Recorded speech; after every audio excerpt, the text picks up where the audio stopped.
Il est 15h01, moment capital dans l'histoire de l'usine marémotrice de la Rance. Le cortège officiel du général de Gaulle, président de la République, vient d'arriver. Le ciel est gris, pourtant un timide soleil passe entre les nuages. Les personnalités sont si nombreuses qu'il me semble impossible de les citer toutes. Citons seulement la présence de M. Marcellin, ministre de l'Industrie, de M. Pisani, ministre de l'Équipement, de M. Yvon Bourges, secrétaire d'État à l'Information, de M. le préfet Stirn, préfet de région, de M. Massé, président directeur général de l'Électricité de France, des amiraux Patou et Philippon, de M. Burin-des-Rosiers, de Monseigneur Gouillon, du général de Boissieu, commandant les écoles de Couët-Quidan, du président Pleven. J'en oublie certainement. Situons également les parlementaires des 4 départements bretons, les personnalités civiles et militaires, en un mot, toutes les forces vives de la région. Le président de la République serre des mains et se dirige immédiatement vers l'entrée du barrage, vers l'écluse où il va couper le ruban symbolique.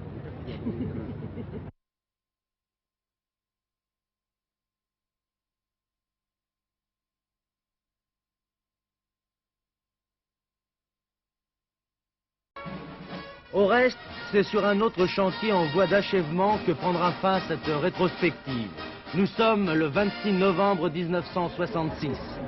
Le barrage de la Rance, chef-d'œuvre de la technique française, lancé entre Dinard et Saint-Malo sur l'estuaire Cher à Châteaubriand, est édifié, enfermant en son sein l'usine marémotrice, étonnement des visiteurs du monde entier.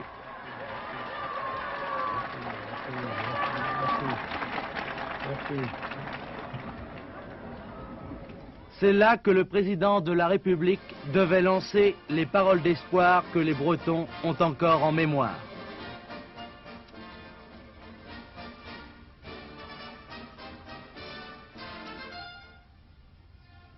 Voici que cet instrument tout nouveau de la production s'installe dans notre Bretagne, dont le développement est largement commencé et sera activement poursuivi jusqu'à en faire une des régions essentielles de l'expansion.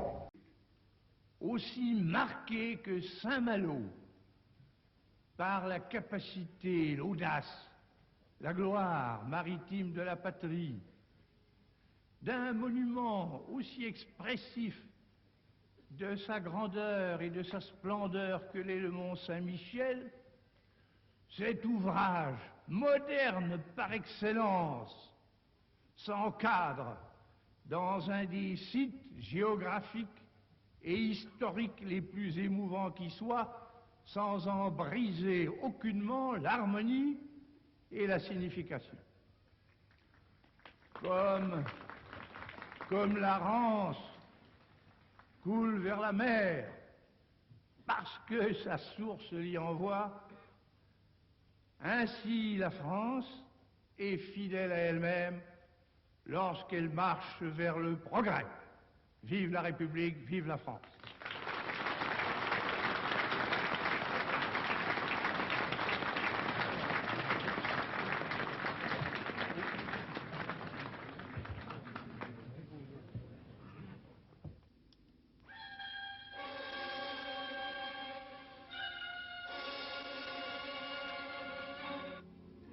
En 1906, Gaston Vaucher, professeur de physique au lycée de Saint-Servant, avait l'un des premiers songé à barrer la Rance à hauteur du rocher de Briseux. Il souhaitait asservir les marées qui provoquent dans l'estuaire des différences de niveau allant jusqu'à 13,50 mètres. Il équipait son barrage de 260 groupes de 250 chevaux chacun et, le progrès aidant, il rêvait de transporter le courant électrique obtenu à 100 km à Rennes, pourquoi pas. Avant lui d'ailleurs, et depuis des temps très anciens, les riverains avaient pensé à domestiquer l'énergie des marées pour les aider dans leurs travaux. Dès le XIIe siècle, on vit des roues à aubes actionner les moulins de la Rance. On pouvait en compter 14. Les moulins sont aujourd'hui en ruine, mais ils sont bien les véritables ancêtres de l'usine marémotrice. Cette usine marémotrice dont la construction a commencé il y a maintenant 6 ans. lorsque j'étais ministre de l'Industrie, j'ai eu à décider de cette construction. Et c'est un de mes meilleurs souvenirs. D'abord parce qu'à l'époque, j'ai eu une bagarre avec les ingénieurs. Je leur ai dit, votre projet, il est très beau, je comprends que vous ayez envie de le faire, mais il coûte trop cher. Alors il faut faire 10 milliards d'économies, anciens. Et si vous les faites, alors on fera le barrage. Et 6 mois après, ils sont revenus et ils m'ont dit, bien, nous avons bien cherché, on peut faire 10 milliards d'économies en étant plus astucieux. Et l'on construisit le barrage. Entreprise hardie avec en premier lieu sa phase de travaux préparatoires, la plus spectaculaire peut-être, la mise en place de 2 immenses bâtards d'eau de 20 mètres de haut, entre lesquels il fallait assécher un lac de 10 hectares où allait se construire l'usine proprement dite. Les quantités de matériaux mis en œuvre laissent rêveurs. 400 000 mètres cubes de terrassement, 300 000 mètres cubes de béton, 25 000 tonnes d'acier et de pales planches, 460 000 mètres cubes de sable de remplissage, quelque chose comme 2000 trains de 40 wagons de marchandises. Jour et nuit, la vie intense du chantier, orchestrée par le vacarme des engins de toutes sortes, offrait un spectacle saisissant. On s'attendait à des visiteurs, ils vinrent.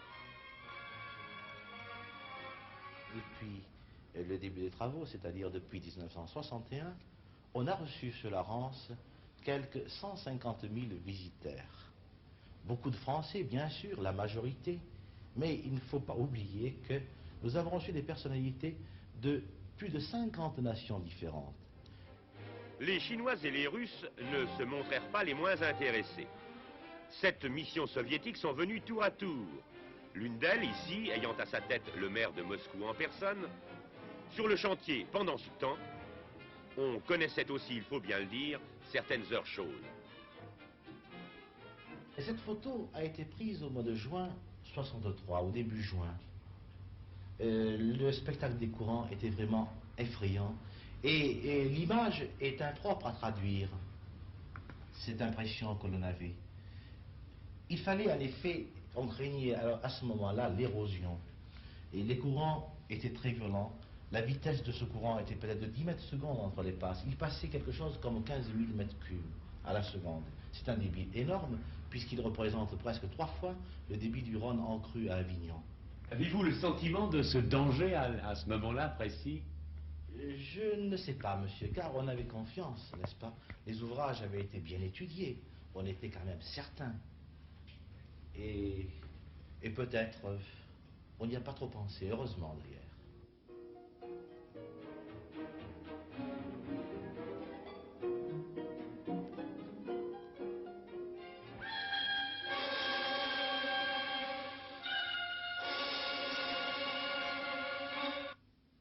« 14 mars 1966, le jour de la mise en eau est arrivé.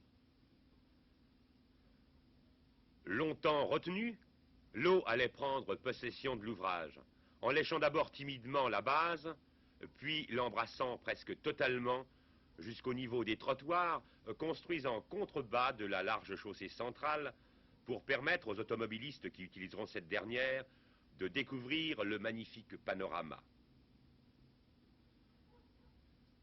Oui, sur le sommet de l'usine, le tourisme, mais dans ses profondeurs, le travail aveugle des groupes et de la mer.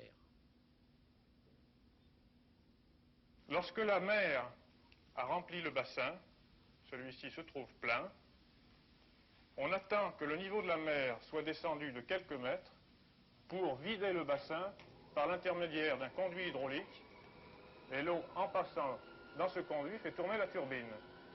La turbine est accouplée à un alternateur qui produit du courant. Premier sens de fonctionnement. Lorsqu'au contraire, le bassin est vide, on le remplit par la marée montante, et la marée passe également par le conduit hydraulique et à travers les roues de la turbine, entraînant celle-ci, et à nouveau l'alternateur, et produisant du courant. On a donc un deuxième mode de production de courant qui permet d'obtenir de l'énergie électrique beaucoup plus longtemps dans la journée, et évidemment d'en produire davantage. Le gros œuvre achevé, il restait en effet à aménager le vaste tunnel sous-marin et à y installer les 24 groupes grandeur nature cette fois. Un travail de précision à la mesure des équipes d'ouvriers spécialisés des grands constructeurs qui ont participé à la réalisation de l'usine marémotrice de la Rance. Ce sont de très grosses pièces qui sont réglées avec une très grande précision.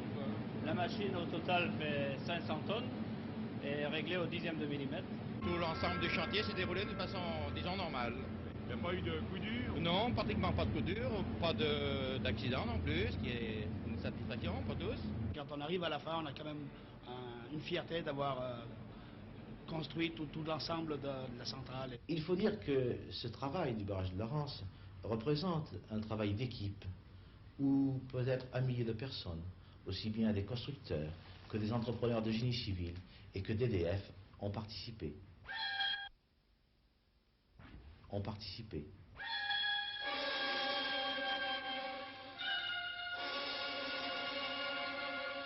Et la consommation de la région de Bretagne, c'est-à-dire de l'île-et-Vilaine, des Côtes du Nord, du Finistère et du Morbihan, a été en 1965 de 1,5 milliard de kilowattheures environ.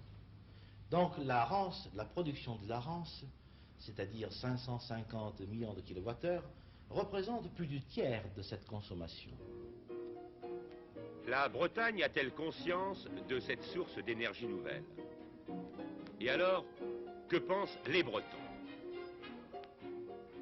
Notre consommation sera en gros de 40 millions de kilowattheures par an. Si nous rapprochons cela de la prévision de production du barrage de la Rance, nous représenterons approximativement 7%. Vous voyez par conséquent qu'un industriel ne peut qu'être heureux de voir apparaître une source d'énergie supplémentaire. J'estime qu'il y en a plus, il y en aurait de ces barrages, là mieux ça serait pour nous. Vous pensez qu'il y a besoin d'électricité en Bretagne? Bien sûrement, de plus en plus. Ce sera un grand truc électrique pour nous, qui sert beaucoup de dépannage pour notre boîte, pour les ateliers, pas plus que pour nous, pour le marin, pour la glace, tout ça. Je pense que ça va continuer à donner un très grand essor encore à tous ceux qui vivent, qui utilisent l'électricité. Parce que moi j'ai connu Pont-Aven au temps où il n'y avait que la chandelle de résine. Oui, la Bretagne a bien changé, et dans le temps d'une seule génération.